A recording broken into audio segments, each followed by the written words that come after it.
On le rejoint avec beaucoup de plaisir, comme à tous les matins, à cette heure-là. Docteur Mailloux, bon matin. Catherine Joanie, quand ça va mal, ça va mal. Ah oui? Expliquez-nous ça, pourquoi ça va mal? Ça va pas bien pour les musulmans ce matin. Ah, bon, nous amène tous. Là, j'ai à peu près 8 sujets à aborder avec vous, mais les musulmans n'en faisaient pas partie ce matin. Oui, mais écoute, deux éléments vraiment à retenir. C'est l'histoire du projet de loi 59 de Stéphanie Vallée. Oui. Avec une phrase célèbre. Force est de constater, a-t-elle dit, que ça ne percole pas. Alors, je ne m'entêterai pas et je pense que de ce côté-ci de la Chambre, on souhaite travailler positivement. Force est de constater que ça ne percole pas. Oui. Écoutez, je me peux plus. Percoler signifie infiltrer. Oui. OK, c'est un principe physique. C'est l'eau qui descend à travers la terre, là, puis les granules. Et généralement, lorsqu'on utilise le mot percoler, on peut mettre une pression pour que l'infiltration se fasse davantage. J'ai aimé l'image. Mais tout ça pour vous dire que ça va mal pour les musulmans, parce que c'était pour eux autres, ça, le projet de loi 59. Oui, c'est concernant les propos haineux, là. Oui, puis le droit de critiquer les religions, Mohamed, puis toute sa clique. Oui. Mais ça, quand je vous dis que ça va mal à matin, là, ça va mal pour eux autres. Imaginez-vous donc à Genève, en Suisse, il y a 2 Syriens musulmans qui avaient eu une dispense de serrer la main à la maîtresse d'école pour des raisons de religion, qui vont être obligés de lui serrer la main lorsque cette dernière va vouloir. Oh! Ça va mal. Pensez-vous qu'ils vont s'en remettre? J'ai peur. Difficilement. Oui, je m'en suis. C'est un trauma. Un trauma. Ça prend juste vous pour nous amener là ce matin. Est-ce qu'on peut revenir dans la région, Dr. Mailloux? Oh, avec grand plaisir. Oui, mais il y a plusieurs choses. Je veux qu'on. Oui. Mais allons-y, on n'a pas le choix d'aborder, Dr. Mailloux. Ça fait 2 ans aujourd'hui, jour pour jour, que bébé Victoria avait été enlevé. Ouais. Et je sais que vous avez été impliqué d'une certaine façon dans ce dossier-là, parce que Valérie Poulin-Collins, vous l'avez évalué, entre autres. Est-ce que c'est toujours. C'est-à-dire, non, je la suis. Vous la suivez, je m'excuse. Je ne l'ai pas évaluée, mais je l'ai accueillie après sa sortie de prison. Oui, là, elle est en thérapie présentement au pavillon de la Suétude de Shawinigan. La dernière fois que vous l'avez vue, c'est quand, Dr. Mailloux? Oh, il y a quelques semaines, 3 semaines. OK. Et présentement, on a le droit de vous demander, elle va comment? Est-ce que c'est quelqu'un qui est traitable, entre guillemets? Bien, j'ignore ce qu'elle a. J'ignore encore à date ce qu'elle a. Bon. Alors, j'ai aucun diagnostic à date. Ah non? Et elle est toujours aussi gelée par un cocktail massif de pilules. Alors, c'est tout ce que je peux vous dire pour l'instant. OK. Donc, le fait que vous n'êtes pas capable de lui donner un diagnostic, c'est qu'elle est complètement gelée? Je nage dans la brume. Ah oui, à ce point-là? Bon. Oui. OK. Alors, on en reparlera. C'est tout ce que vous pouvez dire pour l'instant. Oui, ma planète favorite à l'occasion, c'est la nébuleuse. Ah, OK. Docteur Mailloux, 2 autres choses pour vous. Allons-y. Est-ce que je veux savoir comment vous voyez les choses, parce que j'en parle depuis le début de l'émission de cette loi. Depuis hier soir, on n'a plus le droit de fumer sur les terrasses. On n'a plus le droit de fumer dans les voitures à la présence de jeunes de moins de 16 ans. On peut plus fumer sur les terrains de jeu, les terrains de sport. Oui. Ça me fait sourire, Dr. Mailloux. Je trouve qu'on est particulièrement hypocrite au Québec. On vend les cigarettes. Les paquets de cigarettes coûtent de plus en plus cher. Le gouvernement en a pas de problème. Mais par contre, on va vous dire à quel endroit vous pouvez fumer et surtout à quel endroit vous ne pouvez plus fumer. On est castrant au Québec, hein? On est bon là-dedans. Ça va dans la foulée de ce que j'ai mentionné tout à l'heure concernant Stéphanie Vallée. Elle a mentionné, écoute, malgré le fait qu'elle retire le projet de loi 59, elle continue à prétendre, écoutez, les dispositions touchant le discours haineux auraient une raison d'être. C'est cette attitude très québécoise de détenir la vérité. Mais écoute, ça fait la suite de la religion catholique. Le Christ dit, je suis la voie, la vérité et la vie. Et il y a beaucoup d'élus qui s'associent à Jésus-Christ et épousent jusqu'à un certain point ses attitudes. Alors, c'est ça. Il y a du monde qui l'ont, l'affaire. le point sur lequel je m'interroge, lorsque Justin aura légalisé le pot, les poteux auront le droit de poter à quel endroit? Mais oui, c'est un bon point. En effet. Mais ce qui va être drôle, c'est que quelqu'un va avoir le droit de tirer son joint sur une terrasse, mais il n'aura pas le droit de fumer du tabac. Ben, c'est possible, mais ça risque d'arriver, Dr. Mailloux. Dans son auto, écoutez, le poteux, attends, qui se stationne en quelque part puis qui tire une puff de son joint, est-ce qu'il va avoir le droit?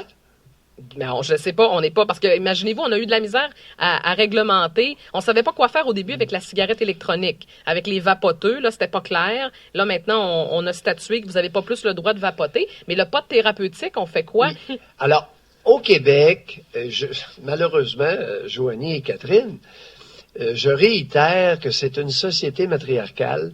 C'est une société qui a comme attitude de percoler les idées. Bon, êtes-vous en train de nous dire qu'on est une société matriarcale? C'est la première fois que vous nous sortez ça. Je suis sous le choc. Ben oui. Je suis sous le choc. Ce matin, Dr. Mailloux, qu'est-ce que vous nous sortez là? Alors, écoute, ça s'impose, ça percole. Dès que quelqu'un a un poste de pouvoir, il aime nous rentrer de force dans le gargoton. Leurs préceptes, leurs idées, leurs opinions. Est-ce que vous avez déjà fumé, Dr. Mailloux? Jamais. Ben, j'ai fumé un peu la pipe à 18 ans, 17-18 ans. Hey, ça me faisait assez bien, là. Je te mens pas, j'avais l'air d'un homme. OK, parce que sinon, vous n'avez pas l'air d'un homme. Expliquez-moi ça, le matin. Ben oui, non, mais j'avais pas un poil dans le visage. J'avais l'air d'un enfant. Ah oui? Alors, elle dit, ben oui. Les choses j'ai ont eu de la barbe à basculé. 22. Oui, j'ai eu de la barbe à 22 ans, comme mon père. C'était héréditaire, ça. Oui. La venue de la barbe. Et malgré que j'avais un peu de testostérone, j'avais pas de poils. Ah. Alors, quand je tirais une puff sur ma pipe, là, Simonac avait l'air d'un homme.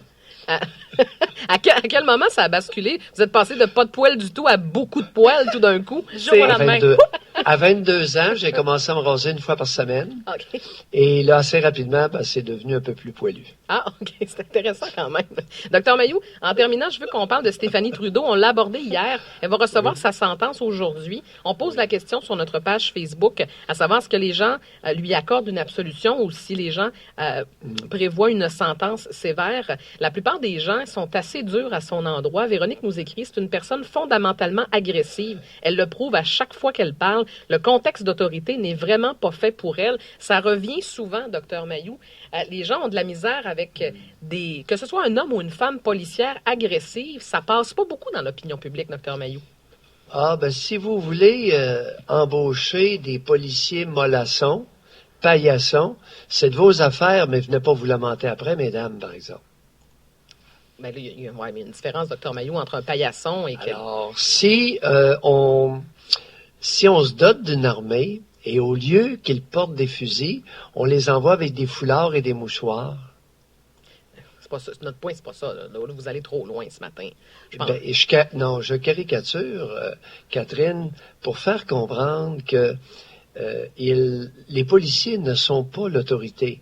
Ils sont là pour faire appliquer des règles. Oui. Et ça prend ce que ça prend. Ah oui? OK. Alors, si vous voulez des peace and love dans la police, vous allez vous ramasser comme le pleutre en chef des États-Unis qui ne fait plus peur à personne. Il est tellement fin, Barack, qu'il n'y a plus personne qui n'en a peur. Et souvent, l'autorité, écoute, il y a deux attitudes. On la respecte ou elle se fait respecter. Oui, mais docteur Mailloux, je comprends votre point, mais en même temps, est-ce que la peur, ça fonctionne toujours? Est-ce que la peur est toujours la bonne voie? Est-ce que de faire peur, ça a de meilleurs résultats? Écoute, s'il n'y a pas, dans des contextes de police, s'il n'y a pas de peur envers les policiers, j'ai l'impression qu'on est mieux de leur donner un mouchoir au lieu d'un gun. Oui, je suis partagée là-dessus, docteur Mailloux. Je pense que ça va aux dépend des États-Unis, Catherine. Oui. Laisse Cuba un peu, là, puis va aux États-Unis. Un vrai pays.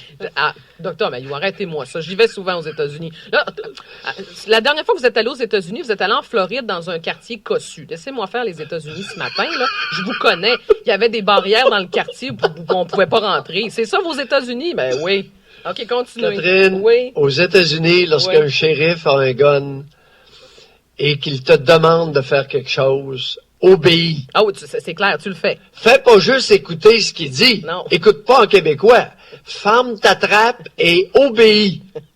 Est-ce bien clair, chers auditeurs? Oui. Quand vous allez aux États, là, je vous conseille singulièrement, lorsque vous faites arrêter, et si le policier vous donne un ordre, vous obtempérez, vous obéissez et accrochez-vous le clapet. Ben, j'ai le goût de vous dire que, Dr. Mailloux, je sais que vous êtes jamais allé à Cuba, là, mais à Cuba aussi. T'es mieux t'es mieux d'obtempérer. Je pense que c'est une bonne idée. Ah oui? Oui, oui. Je l'ignore totalement. Non, je dans le sais quel- parce que vous pouvez pas aller à Cuba, Oui. hein. Ça a l'air que c'est ce que vous nous avez dit l'autre jour en ondes, là. J'ai peur. J'ai peur de l'autorité cubaine. Franchement.